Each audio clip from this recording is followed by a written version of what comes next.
So up to this point in class, we have thought about chemical reactions happening in one direction.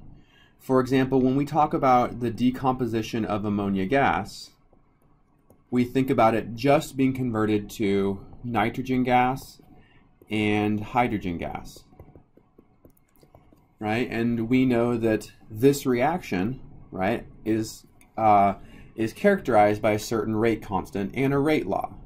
So the rate for this reaction would be equal to the rate constant times the concentration of ammonia, and in this case it's to the second power. So it's second order with respect to ammonia.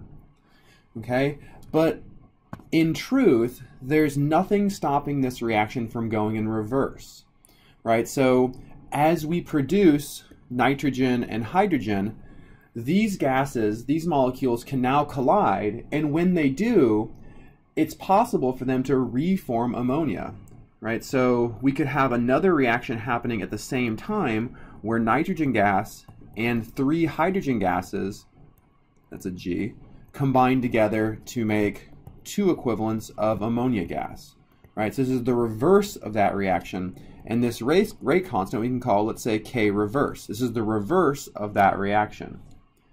So this rate law, the rate of this reaction, would be equal to the reverse rate constant times the concentration of nitrogen, and this is to the first power, the concentration of hydrogen to the third power. Okay, so the punchline here, the important part to recognize is that just because we don't think about a reaction happening in reverse doesn't mean that it's not actually happening in reverse. Okay? Pretty much every chemical reaction has the potential to happen in both directions, in the way we write it and in the reverse. As we produce products, those products can react with each other to reform reactants. This is known as a dynamic equilibrium. Okay, so the idea here in terms of this reaction, ammonia decomposition, is that ammonia can decompose to make nitrogen gas and hydrogen gas. But these two products can also react together to make ammonia. So this reaction can happen in both directions. It's reversible. And we imply that, we show that with this symbol that I drew here, which is known as an equilibrium arrow. Okay, whenever a reaction can go forward and reverse, we show that with this arrow that implies the forward and the reverse reaction. Okay, so by definition, a dynamic equilibrium is when the rate of the forward reaction equals the rate of the reverse reaction. This is what an equilibrium is. It's when the rate of the reaction decomposing ammonia is equal to the rate of the reaction where nitrogen and hydrogen combine together to synthesize ammonia. So these two rates are equal. Okay, that's what a dynamic equilibrium is. When equilibrium has been established, the rates of these two reactions are equal. And the consequence of this is that the concentrations do not appear to change. So the concentration of products are constant, and the concentration of reactants are constant. They no longer change. Once equilibrium has been achieved, concentrations no longer change. Okay? It's important to make the differentiation between the fact that concentrations don't change, but the reaction is still happening. It is dynamic. Ammonia continues to decompose to nitrogen and hydrogen, and nitrogen and hydrogen continue to react to make ammonia. But the two reactions are happening at the same rate, so the concentrations don't change. That's when equilibrium has happened. Okay? And we have a very special way of characterizing exactly what that ratio is. When equilibrium has been achieved, the ratio of concentrations, we obey this equilibrium constant. So K is defined as an equilibrium constant. and the equilibrium constant is the ratio of concentrations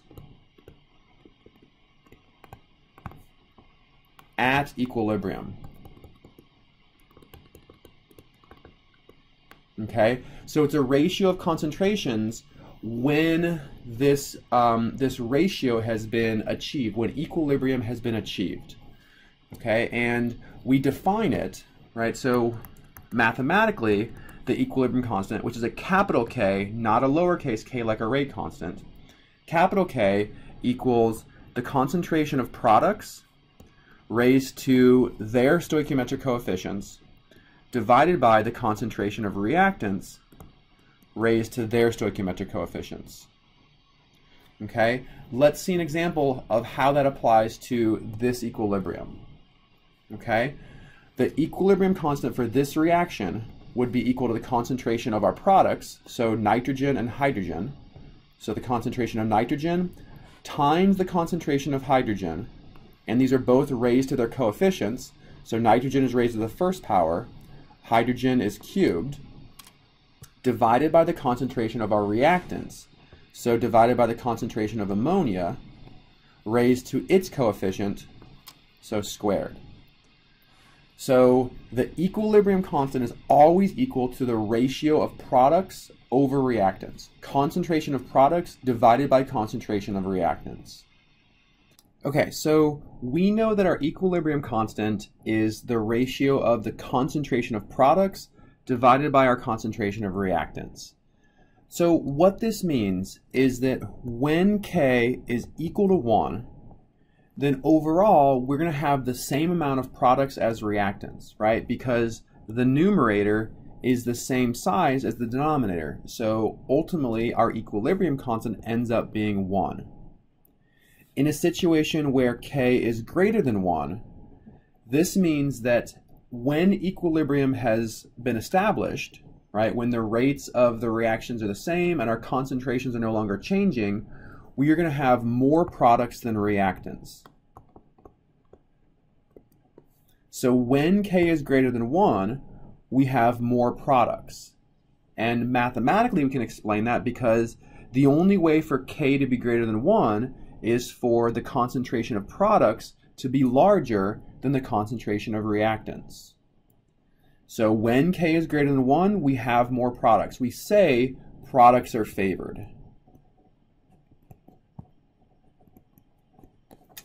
In a situation where K is less than 1, this means the concentration of reactants must be more, so we have more reactants, and we would say that reactants are favored.